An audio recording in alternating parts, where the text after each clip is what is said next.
William ও মাহিদুল অঙ্কনের ঝড়ে ব্যাটিংয়ে খুলনার 200 রান পেরোল স্কোর। প্রতিশ্রুতি ছিল আদর্শ উইকেটের। বিপিএল এর প্রথম দিনেই সেই প্রতিশ্রুতির প্রতিফলন দেখা গিয়েছে দারুণভাবে। উদ্বোধনী দিনের বিচারে বিপিএল ইতিহাসের সর্বোচ্চ রান উঠেছে গতকাল। বড় রানের সেই ধারা বজায় রাখলেও দ্বিতীয় দিনের প্রথম ম্যাচে চট্টগ্রাম কিংসদের বোলারদের নাভিশ্বাস্য তুলেছেন খুলনার দুই ব্যাটার উইলিয়াম ও মাহিদুল ইসলাম অঙ্কন। দুজনের 50 পেরোনো ইনিংস খুলনা টাইগার্সকে দিয়েছে 203 রানের বিশাল সংগ্রহ। খুলনা অস্ট্রেলিয়া ওপেনার উইলিয়াম নিজের টি-20 ক্যারিয়ার প্রথম 50 পেয়েছেন এদিন। 50 বলে 75 রান করে ছিলেন অপরাজিত। আরেক ব্যাটার মাহিদুল ইসলাম অঙ্কন বলতে গেলে দলের স্কোর টেনে নিয়েছে অনেকটাই দূরে। 22 বলে 1 চার ও 6 ছক্কা করেছেন 59 রানে। শুরুতেই ঝড়ের আভাস দিয়েছেন খুলনার ওপেনার মোহাম্মদ নাঈম।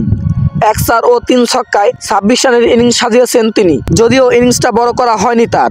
খুব বেশি বিধ্বংসী হওয়ার আগেই তাকে ফিরিয়েছেন আলিস আল ইমরান। মেহেদী হাসান মিরাজ ওয়ান ডাউনে নেমে সুবিধা করতে পারেননি। ওয়ানডে মেজাজে খেলে 18 বলে 18 রান করেছেন তিনি। টম ও'কনওয়েলের হাতে ক্যাচ দিয়েছেন খালিদ আহমেদের বলে। 4-এ ব্যাট করতে নেমে আফগানিস্তানের ইব্রাহিম জর্দানও সুবিধা করতে পারেননি। 6 রান করে উইকেটের পিছনে ক্যাচ দিয়েছেন খালেদের বলে। আফিফ হোসেন ধ্রুব পিছনে ক্যাচ দিয়েছেন খালেদ আহমেদের বলে। বাকি ইনিংসটা কেবলই মাহিদুল ইসলাম অঙ্কনের 17তম ওভারে শরীফুল ইসলামকে 3 বার সীমানা ছাড়া করেছেন। ইনিংস শেষ করেছেন 6 ছক্কা দিয়ে। 4 ছিল মোটে 1 তাতে। খুলনা পেয়েছে 203 রানের এক বিশাল স্কোর।